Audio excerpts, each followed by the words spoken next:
स्वर्ग राज्य दाख की बारी के उस स्वामी के समान है जो सवेरे अपने उद्यान के लिए मजदूर लाने निकला। जब वो मजदूरों से 1 दीनार रोज की मजदूरी पर सहमत हो गया, उसने उन्हें दाख की बारी में काम करने भेज दिया।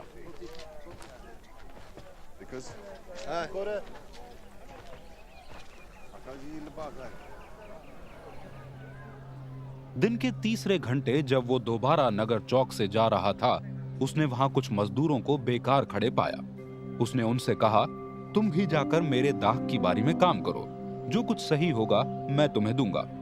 इसलिए वे चले गए। वो दोबारा छठे तथा 9वें घंटे नगर चौक में गया और ऐसा ही किया।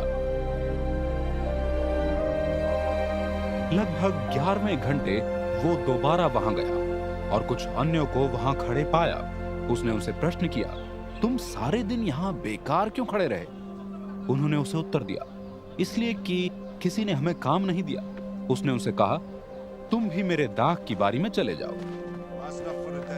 सांझ होने पर दाख की बारी के स्वामी ने प्रबंधक को आज्ञा दी, अंत में आए मजदूरों से प्रारंभ करते हुए सबसे पहले काम पर लगाए गए मजदूरों को उनकी मजदूरी दे दो।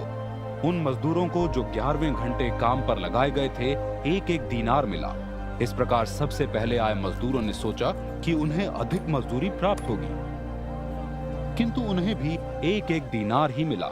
इसलिए वे स्वामी पर बड़बड़ाने लगे, अंत में आए इन मजदूरों ने मात्र 1 ही घंटा काम किया है और आपने उन्हें हमारे बराबर ला दिया, जबकि हमने दिन की तेज धूप में कठोर परिश्रम किया।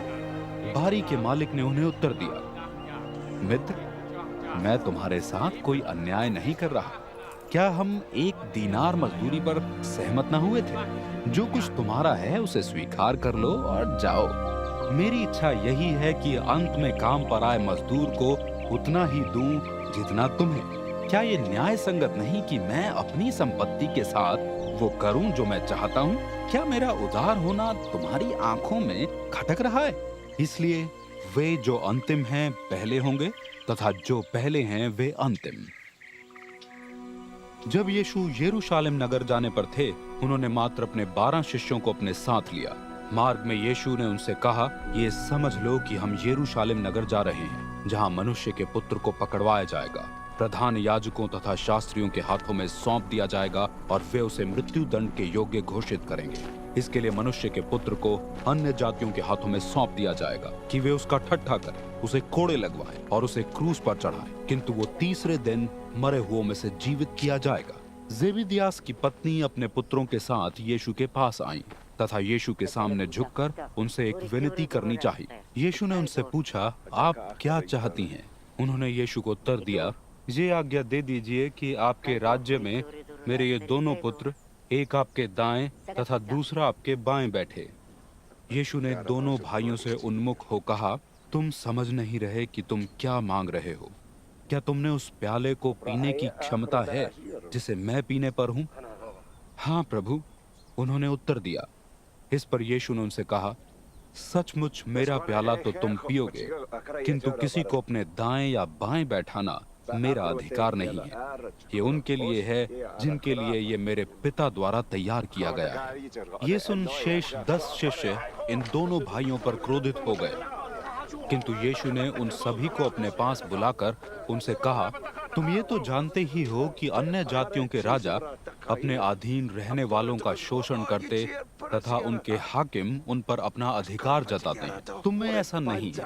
तुम में जो महान बनने की इच्छा रखता है वो तुम्हारा सेवक बने, तथा तुम में जो कोई श्रेष्ठ होना चाहता है वो तुम्हारा दास हो। ठीक जैसे मनुष्य का पुत्र यहाँ इसलिए नहीं आया कि वो अपनी सेवा करवाए, परंतु इसलिए कि सेवा करे और अनेकों की छुड़ौती के लिए अपना जीवन बलिदान कर दे।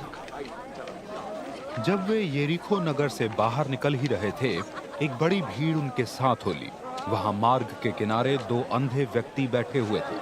जब उन्हें यह एहसास हुआ कि यीशु वहां से जा रहे हैं, वे पुकार पुकार कर विनती करने लगे, प्रभु, दाऊद की संतान, हम पर कृपा कीजिए। भीड़ ने उन्हें झिड़कते हुए शांत रहने की आज्ञा दी, किंतु वे और भी अधिक ऊंचे शब्द में पुकारने लगे, प्रभु दाविद की संतान, हम पर कृपा कीजिए। यीशु रुक गए, उन्हें पास बुलाया और उनसे प्रश्न किया, क्या चाहते हो तुम? मैं तुम्हारे लिए क्या करूं? उन्होंने उत्तर दिया, प्रभु हम चाहते हैं कि हम देखने लगें। तरस खाकर यीशु ने उनकी आंखें छुई।